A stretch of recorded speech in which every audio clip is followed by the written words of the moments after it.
is our we had 40 performers that we had contracted under Gusii Urban Festival. My brother, 38 of them have been cleared their dues. These two gentlemen, I don't know what is the problem. Mano Minto, let me tell you, do you think 15,000 can be a problem to bring down something that people have invested millions of money? No, let's understand you. No, that's such a simple question.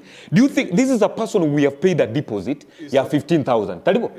The balance here is 15,000. Whether he behaved, whether he misbehaved, whatever happened, do you think that could be a problem? The simple thing we are trying to do, we are trying to communicate to these guys that we have procedures.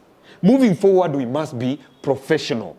If you went out or release confidentiality, clause nero roye yena agreement. Wachire skogari kuane kire chinamba chiabantu bake namba yane kwa bikiru mtandao. And you are bound to an agreement, a contract. And the person who contracted you, Echate, has reached out to you, has told you, wakolina magosa ya naya. Could you kindly avail yourself? We sort out this and this and this and this. Ayekuwa mwanga, tihoge no mtandao, okay? Tahandi mitandao buneru mwanu minto. Anyone mitandao carries ochogyo. Anyone will just wake up from nowhere, adike story yae, akore kiangu, aseto scores chiae, and the like. Wono, ekero ya penigo, nkirete, nkonyora. Babu Gee was the first person to go online. Karike messaging nga stima, nga nangojea stima iwashwe, ndio ni perform. My brother, that's when now I began connecting that, you know, there was more to what just meets the eye. Because Gusii Urban Festival, bro, is not about Echate. If I tell you the amount of sacrifice that I've put into this thing, if I tell you the amount of resources that myself and my partners have lost through trying to assist Yamanabami, trying to create something, I expected that, you know, these guys could share the vision. They could look at the bigger picture.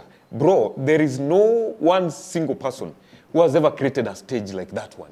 My brother, in the past 6 months, we have done 3 years with almost zero sponsorship from no one else. So when that happened, akamnyoku mutandao, and then later on, kama konyora, you know, my other younger brother, Vickyoung, also picked the fight. You know, began speaking of things. Yes. Ngwatemete at least kubakwan na watenga the reason why a system ya chiri of ere singenje payments also akore nin kwa resire. My brother, yango tebi anteke. Insane enko. I'm telling you, I sometimes sit down and ask myself, what purpose does God want some of us to achieve? Because that we share a relationship beyond music. These are my brothers that I sat down instead of being selfish as Echate, because I've created my own brand as Echate too.